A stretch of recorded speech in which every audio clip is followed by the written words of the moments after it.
అనన్య, కాంచన, కాంచన భర్త ముగ్గురు గుడికి వస్తారు. అప్పుడే అదే గుళ్ళో దామిని పెళ్ళి జరుగుతూ ఉంటుంది.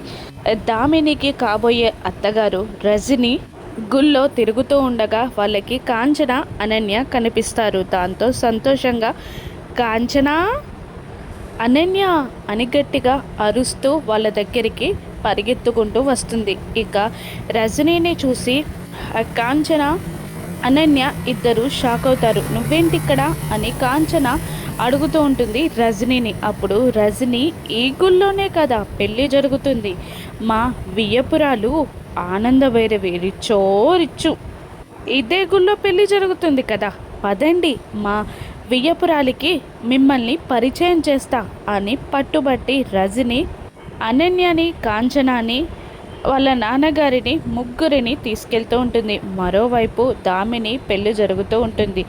అందరూ ఆనందంగా అక్కడ నిలబడి ఉండగా దామిని తెల్లటి పట్టుచీర, పెళ్లి పట్టుచీరలో కొబ్బరి బొండం పట్టుకొని అక్కడికి వస్తుంది. కొబ్బరి బొండంని తీసుకున్న పంతులు గారు పెళ్లి పీటలపై కూర్చోమంటారు దామిని కూర్చుంటుంది ఆనందంగా. శరణ్య, దర్శన్, ఆనందభైరవి అందరూ సంతోషంగా దామినిని చూస్తూ ఉంటారు. అప్పుడే రజని ఈ ముగ్గురిని తీసుకొని పెళ్లి దగ్గరికి వస్తూ ఉంటుంది.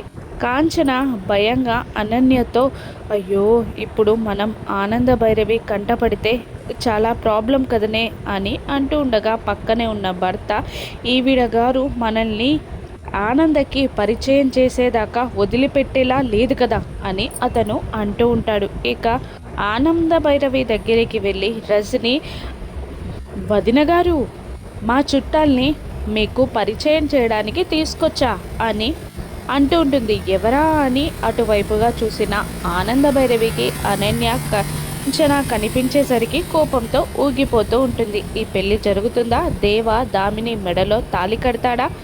ఏం జరుగుతుందో నెక్స్ట్ ఎపిసోడ్లో చూద్దాం. Thank you for watching.